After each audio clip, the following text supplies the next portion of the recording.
Other Hector, we may not think the justness of each act, such a no other than the event doth form it. The justness of any act, of any decision, is based on nothing else than what ends up happening. If you clean up, if you commit fraud and steal from everybody, you go around town with a gun, and you make a lot of money, you get a lot of loot, and you don't get caught, well, that was a good thing.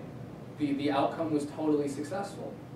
So you see the sophistry of these people, right, who are, they're just arguing based on logical, just logical arguments, but the ability of the other people to challenge this kind of sophistry is wanting.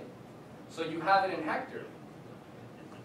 Hector says, Hector is challenging all this. He's the only one. Just think of yourself maybe when you're talking to people, having a political discussion, and you see what's going on in the world. And he says, Paris and Troilus, you have both said well, and on the common question now in hand, have glozed but superficially, not much unlike young men, whom Aristotle thought until unfit to hear moral philosophy.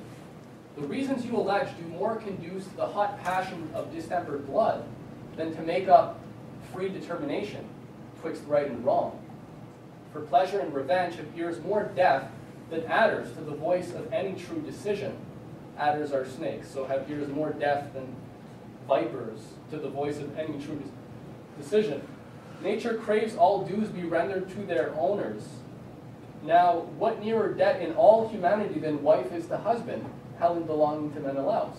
If this law of nature be corrupted through affection, through passion, and that great minds of partial indulgence to their benumbed wills resist the same, there is a law in each well-ordered nation, even if people can't reason and just follow the basic line of thought for why this is wrong.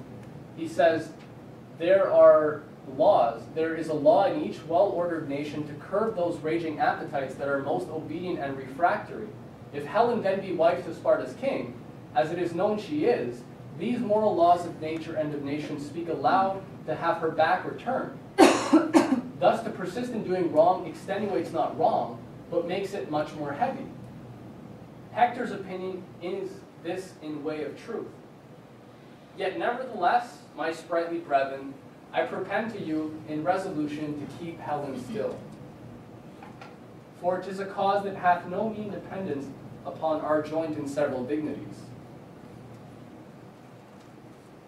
With all that said, we have laws even in our own town, in our own land, which says you're not allowed to steal somebody's wife. We're not even respecting our own laws to do this.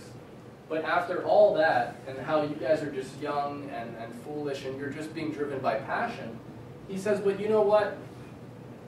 I don't really have a say in this anyways. You or I, our joint and several dignities, our individual opinions don't really matter. So go ahead. And you see that this is what happens. This is the fatal flaw, where he tried to challenge the axioms of his society. He tried to challenge the opinions that people were saying. And as soon as he got into a bit of a confrontation, ultimately he said, oh, well, it's not really up to me anyways. So this kind of smallness, right, where they submit to the Olympian-like opinions of their society and don't have the courage to challenge them. This is what leads to hell. This is what Dante is confronting as hell, is being able to actually go to a higher conception of humanity, which demonstrates not the fallacy of one guy's arguing with him, but demonstrates that their whole way of thinking is wrong, because it's not based on